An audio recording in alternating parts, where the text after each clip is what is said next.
I'd like to take a moment today to talk about perfection, and more specifically, the pursuit of perfection at the cost of progress. Have you ever found yourself in a situation where you are embarking on a new thing? In my case, it's doing these videos. And after three or four attempts, you've raised the bar, you've raised the threshold of acceptance now. And everything has to be right rather than it being just some fun and just testing and just sort of exercising the muscle.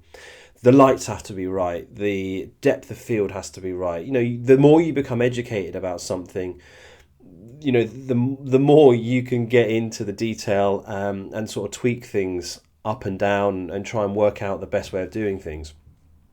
So where I'm at with these videos at the moment is I've done three or four and I really enjoyed doing them. It was really good fun and I got a real sense of achievement because my threshold was really low.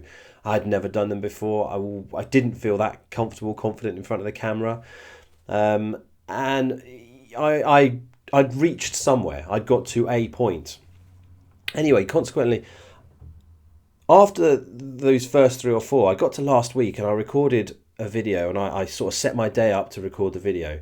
And it took me, I must have done about 30 or 40 takes of the same video. Just couldn't get it right. And I became angry with myself. I became frustrated. And I just basically got to the end of the day and thought, well, I'm no good at this. Perhaps the first ones were just luck. And I just managed to get out the words just enough to be able to produce something that was of a degree of quality. And it took me to have my own coaching session with my coach to realise that pursuit of perfection was actually a barrier to progress. I wasn't able to see that every step I was taking was a bit more progress to getting more confident and more comfortable with doing the videos.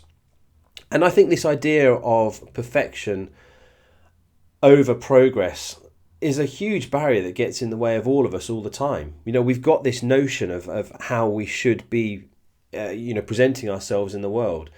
And I think it can be a really powerful step to take that step backwards and think, well, am I progressing further rather than aiming for something that's perhaps unachievable at this moment in time? So I'd really encourage you to think more about, well, what's happening in your life, and can you take steps that enable you to progress forward rather than striving for this far off island of perfection that ultimately doesn't exist. I'm reminded of this saying that a coach said to me one day about, we're aiming for wabi sabi, which is the perfection in imperfection, and imperfection is where the beauty is, and probably what we should all be striving for. I'd love to get into more detail with you around this idea of perfection and progress. So if you're interested in learning more and really just curious about what barriers might be holding you up from progress, then really please do get in touch. I'd love to talk to you more about it. It could be that simple act is the difference between stagnating and progressing in a really kind of supercharged way in both professional and personal lives. So, please get in touch. I'd love to talk to you more about it. I think this is a really exciting topic that we can get into. And I think you could really learn some things about yourself and how to develop, quick wins around progress. Thank you.